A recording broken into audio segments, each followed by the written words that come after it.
안녕하십니까. MD 미션스쿨의 조례를 목사입니다.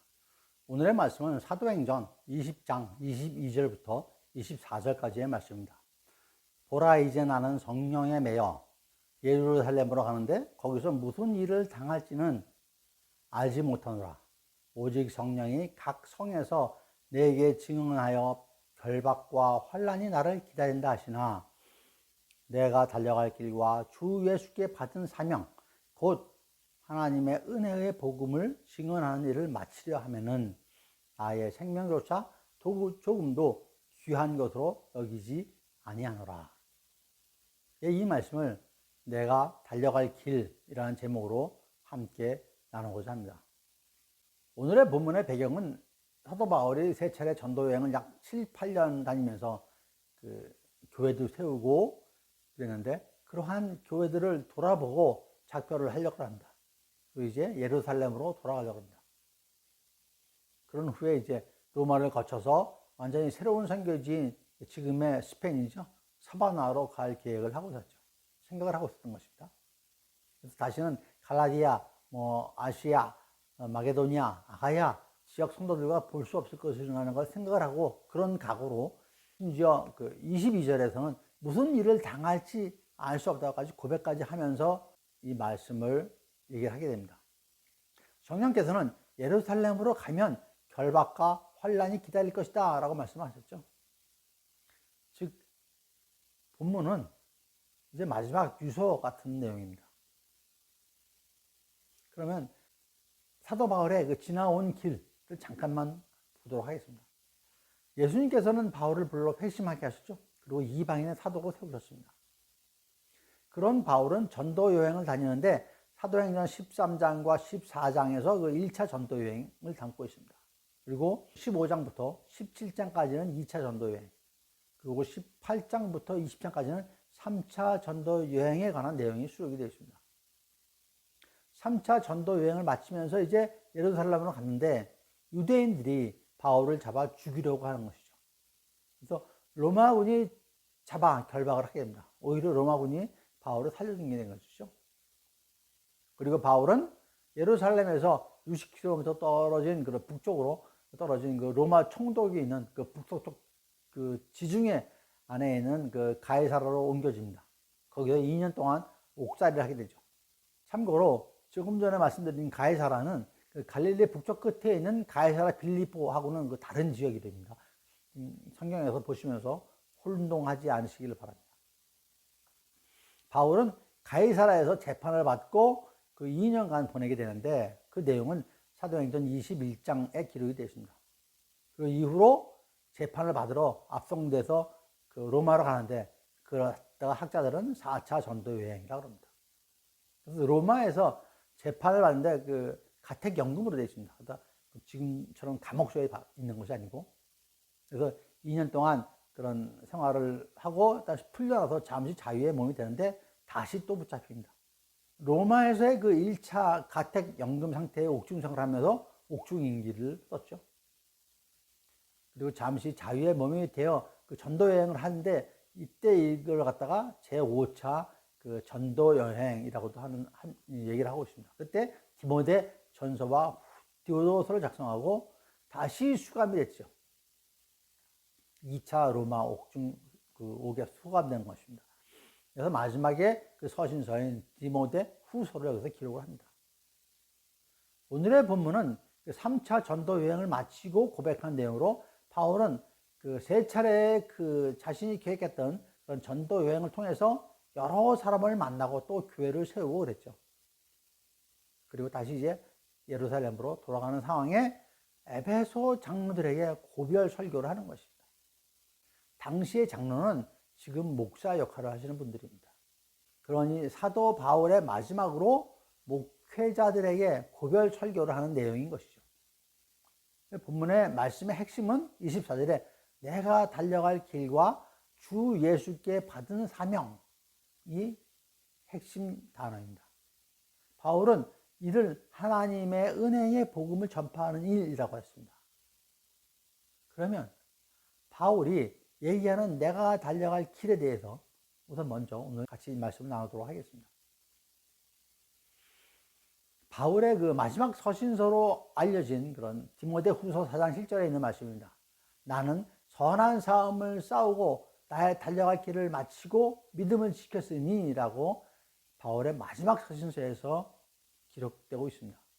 여기에 길은 영어 성경에서 모두 the race라고 기록이 되어 있습니다. 그리고 미래형이 아니라 과거형이 되어 있죠. 자신이 달려온 길이니까. 많은 사람이 재능의 부족보다 결심의 부족으로 실패한다는 명언을 남긴 그 1920년대 그 미국의 유명한 부흥사 빌리 썬데라는 목사님이 계십니다. 그는 본래 직업 야구 선수였습니다. 그러니까 연봉도 엄청나게 많았겠죠. 그는 부러울 것이 없는 당대의 유명한 그런 프로페셔널한 야구 선수였죠. 그는 언제나 찬사와 박수갈채 속에서 우쭐거리고 교만했던 것이죠. 그리고 돈과 술과 도박과 여인으로 도취해서 방탕한 삶을 살았습니다. 그런데 24살 되던 1988년 어느 날에 그는 술 취해서 방탕하며 걸리다가 크게 울리는 찬송가 소리에 자신도 모르게 교회로 들어갔다고 합니다. 해리 먼로 목사님의 그 부흥이었습니다. 이 자리에서 엄청난 은혜를 받고 자신을 주님께 드리기로 그 자리에서 결단합니다. 그는 다음날 아침에 야구단 단장에게 사표를 냈습니다. 이 소식이 알려지고 모두 난리 났겠죠. 한참 잘 나가는 시기에 갑자기 야구를 그만둔다고 하니까 말이죠. 뭐 박수 칠 때 떠나라는 말도 있습니다만, 그러나 그는 모든 것을 개의치 않고 신학교에 입학을 합니다. 그래서 그는 부흥사가 돼가지고 49년 동안 미국 방방곡곡을 다니면서 열정적으로 십자가와 복음을 전하다가 1935년에 하나님의 부르심을 받고 떠납니다. 그는 자신의 그 생활을 회상을 하며 이렇게 간증을 했습니다. 나에게 친구 9이 있었는데 그 중에 더러는 1루에서 아웃되고, 더러는 2루에서 아웃되고, 더러는 3루에서, 더러는 홈에까지 들어오다가 아웃이 된다고 합니다. 그러나 홈런을 친 나만이 유유히 달려 아웃되지 않고 홈베이스까지 들어왔다. 우리 인생은 마치 야구 경기를 하는 것 같다. 볼을 친 후에 코스를 따라 뛰어 홈까지 들어와야 한다. 그러나 볼을 잘못 치면 달려가다 인생의 심판에게 아웃을 선언당하게 되고, 그러면 패배자로 맥없이 나와야 한다. 나도 인생의 낙오자가 될 뻔하였지만 하나님의 성령의 강한 힘을 힘입어 나의 볼을 힘껏 쳐서 모든 사람들의 박수 갈채를 받으며 달려가 하나님께서 예비하신 영원한 도성에 이를 때에 천군 천사들과 앞서 간 성도들의 환호 속에 홈베이스를 밟게 될 것을 생각하면 너무나도 감격스럽다. 여러분들도 인생의 심판에게 아웃당하지 말고 성령의 도움으로 홈런을 치십시오 라고 했습니다. 여러분, 썬데이 목사께서 달려온 길은 야구선수가 아니라 복음을 전파하는 것이었죠. 사도 바울의 지나온 인생이 어떻습니까?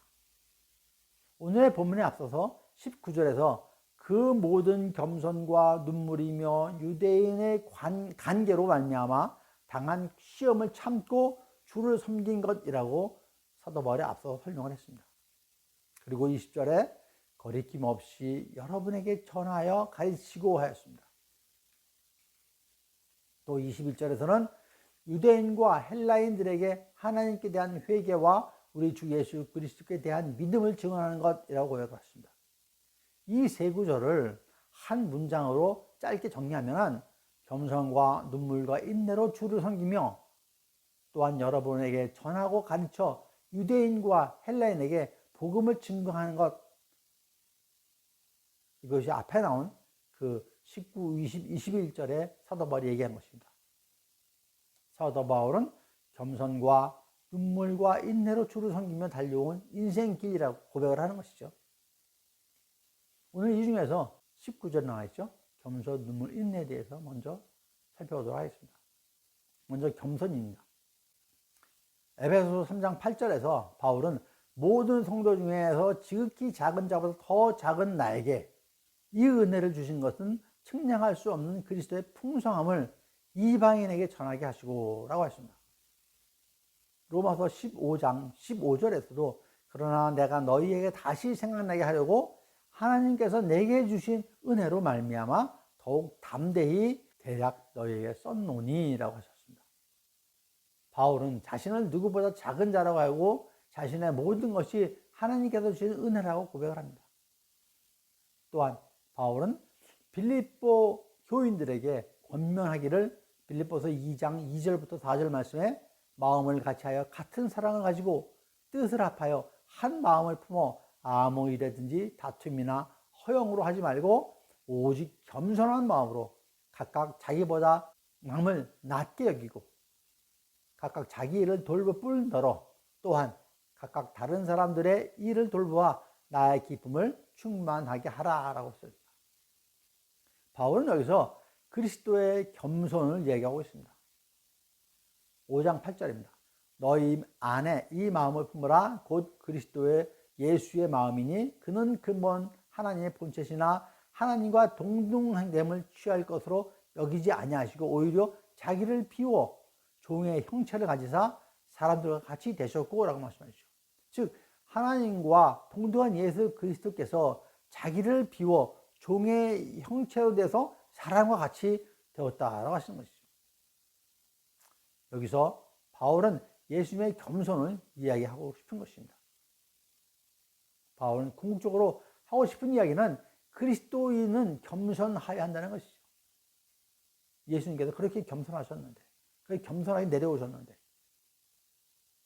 예수님께서도 직접 말씀하시기를 마태복음 23장 21절에서 누구든지 자기를 높이는 자는 낮아지고 누구든지 자기를 낮추는 자는 높아지리라 라고 하셨습니다. 누가복음에서는 14장과 18장에서도 같은 말씀을 하셨습니다. 나아가 마태복음 18장 4절에서 자기를 낮추는 사람이 천국에서 큰 자니라 라고 말씀하시죠. 이처럼 예수님께서는 그리스도인의 겸손에 대하여 여러 차례 말씀하시고 강조하십니다. 겸손이 무엇일까요? 겸손은 사전적 의미로는 자신을 낮추고 타인을 존중하고 자신의 부족함을 알고 자신보다 뛰어난 자들이 있음을 겸허하게 받아들이는 자세라고 말합니다. 성경 관용어 사전에서는 자신을 낮추며 상대방을 인정하고 높이는 욕심 없는 마음의 상태, 또 겸손은 성경 전체를 통틀어 하나님 백성에게 가장 요구되는 신앙 덕목이라고 얘기하고 있습니다. 세인트 어거스틴, 이분도 신앙생활은 첫째도 겸손이요 둘째도 겸손이요 셋째도 겸손이다 라는 말을 남겼죠.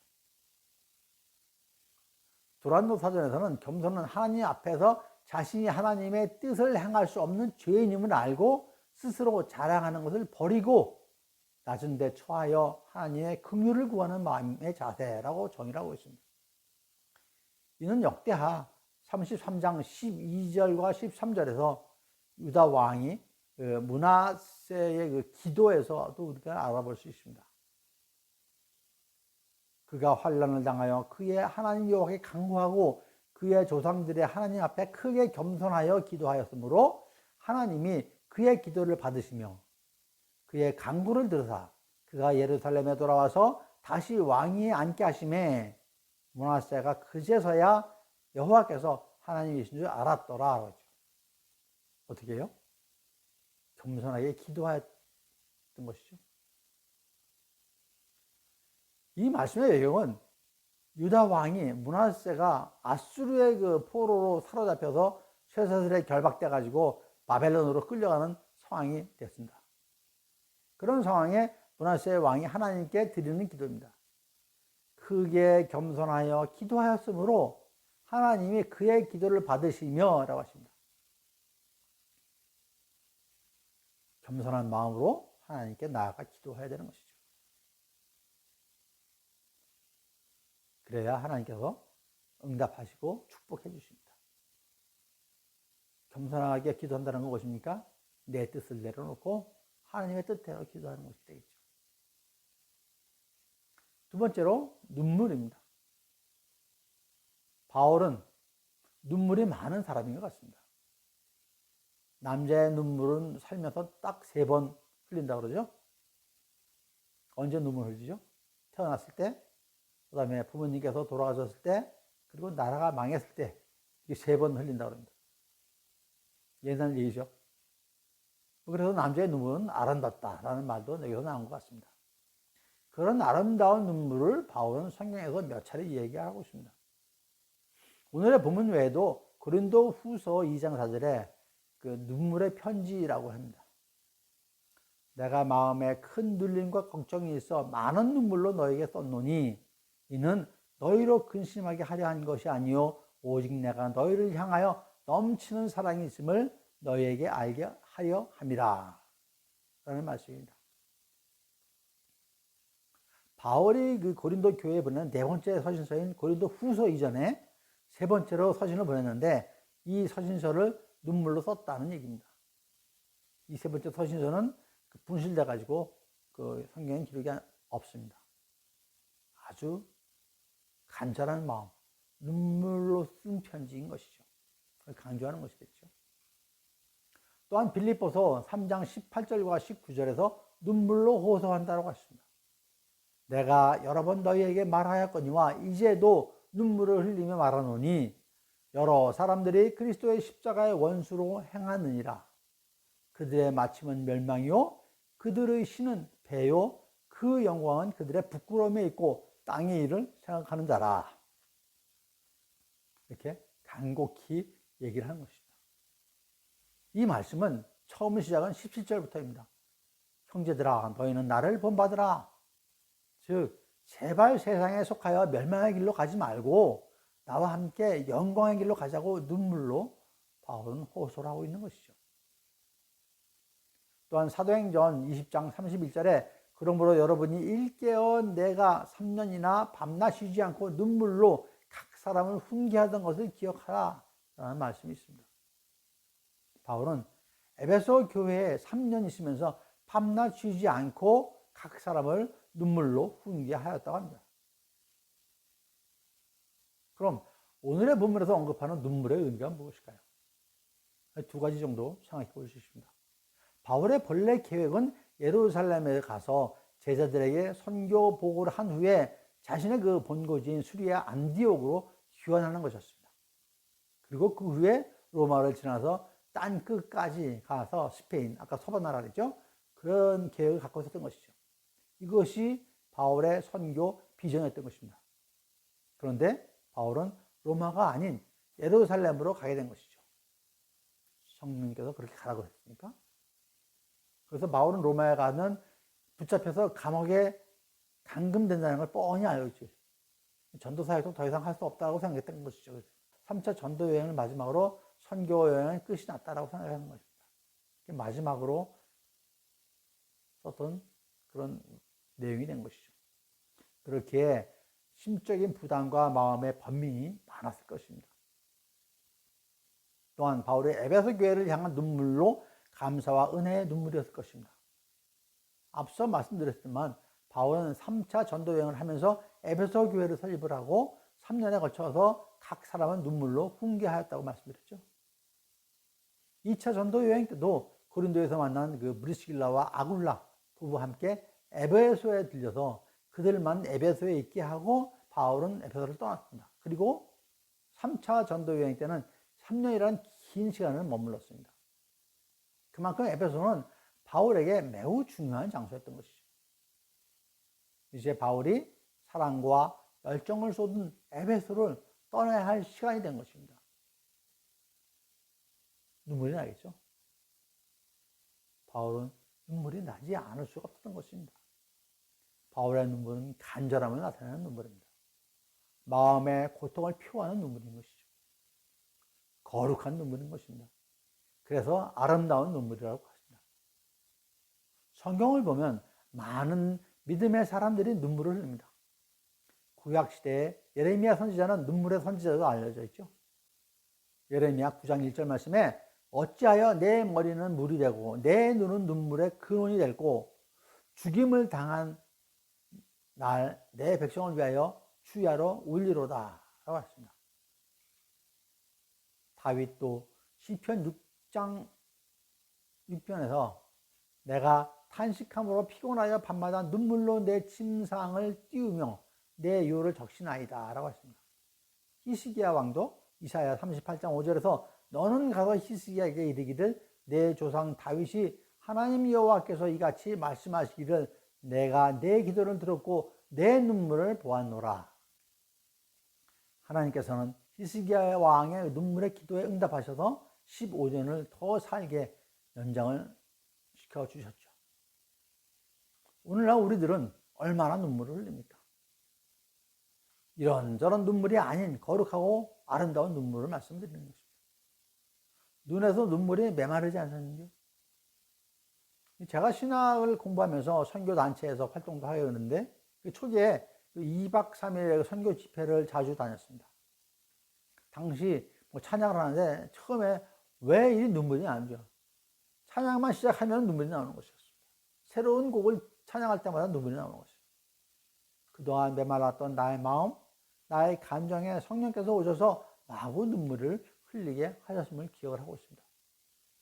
간절하고 애절한 눈물에는 진심이 담겨 있습니다. 진심이 있기에 성도가 하나님 앞에서 흘리는 눈물은 힘이 있습니다. 우리의 눈에서 눈물이 흐를 때 하나님은 그 눈물을 보시고 긍휼의 은혜를 베풀어 주십니다. 그리고 그들의 마음을 움직여 주십니다. 눈물로 기도하는 데는 응답이 있고 눈물로 찬양하는 데는 은혜가 있습니다. 그런 거룩한 아름다운 눈물을 흘리시며 주님을 섬기시는 저와 여러분 모두가 되시기를 축원드립니다. 마지막 세 번째로 나눌 말씀은 인내입니다.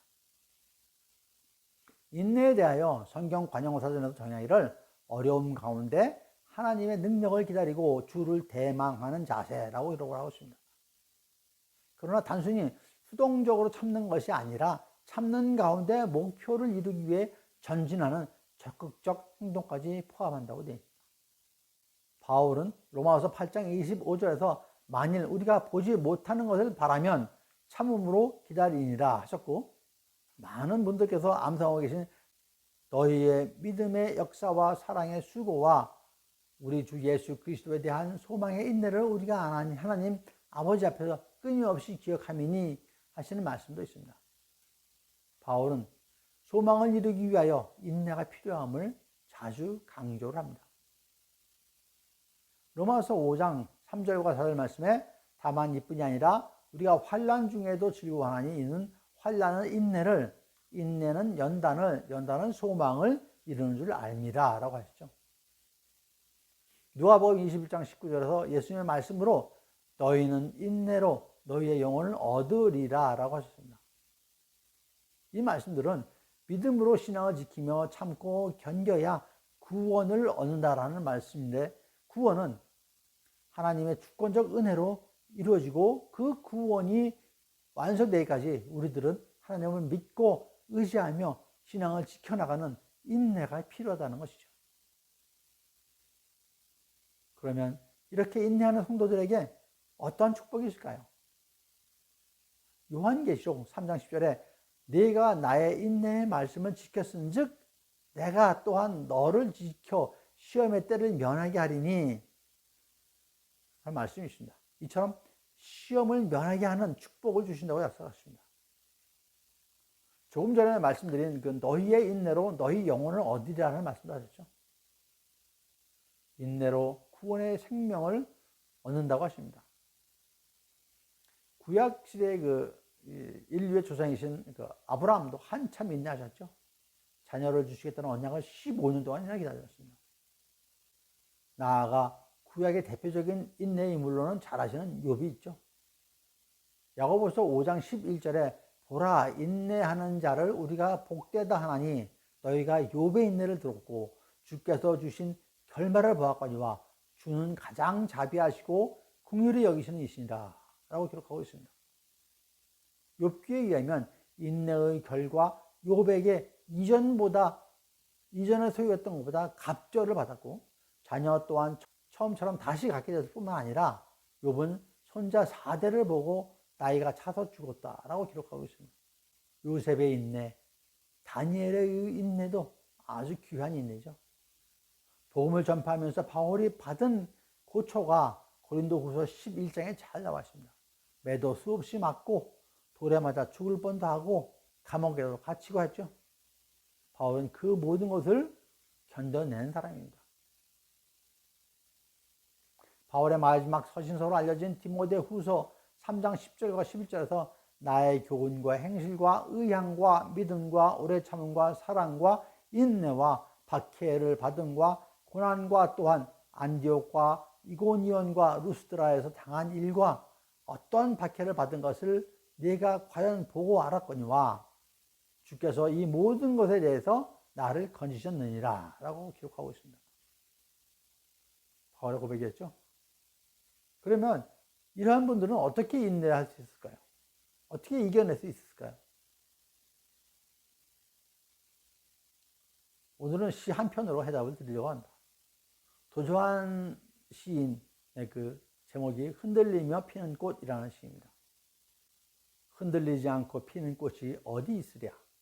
이 세상 그 어떤 아름다운 꽃들도 다 흔들리면서 피어나니 흔들리면서 줄기를 곧게 세웠나니 흔들리지 않고 가는 사랑이 어디 있으랴? 젖지 않고 피는 꽃이 어디 있으랴? 이 세상 그 어떤 빛나는 꽃들도 다 젖으며 피어나니 바람과 비에 젖으며 꽃잎 따뜻하게 피어나니 젖지 않고 가는 삶이 어디 있으랴? 예, 도종환 시인의 흔들리며 피는 꽃이라는 시입니다. 여러분, 우리의 인생에는 잔잔한 바람도 있고 비바람도 있고 폭풍도 있습니다. 장마도 있고 태풍도 있습니다. 하지만 지나가면 그 어느 때보다 더욱 깨끗하고 파란 하늘을 보게 됩니다. 비바람에 폭우에 미리미리 준비하고 또 이겨내야 하는 이유가 여기 있는 것이죠. 아무쪼록 여러분과 저의 모든 삶이 겸손하게 주님만을 바라보며 거룩한 기쁨과 찬양의 그 은혜의 눈물로 견뎌내고 사랑으로 주님의 일을 감당하는 모두가 되시기를 간절히 축원드립니다. 예, 감사합니다. MD 미션 스쿨의 조래을 목사였습니다.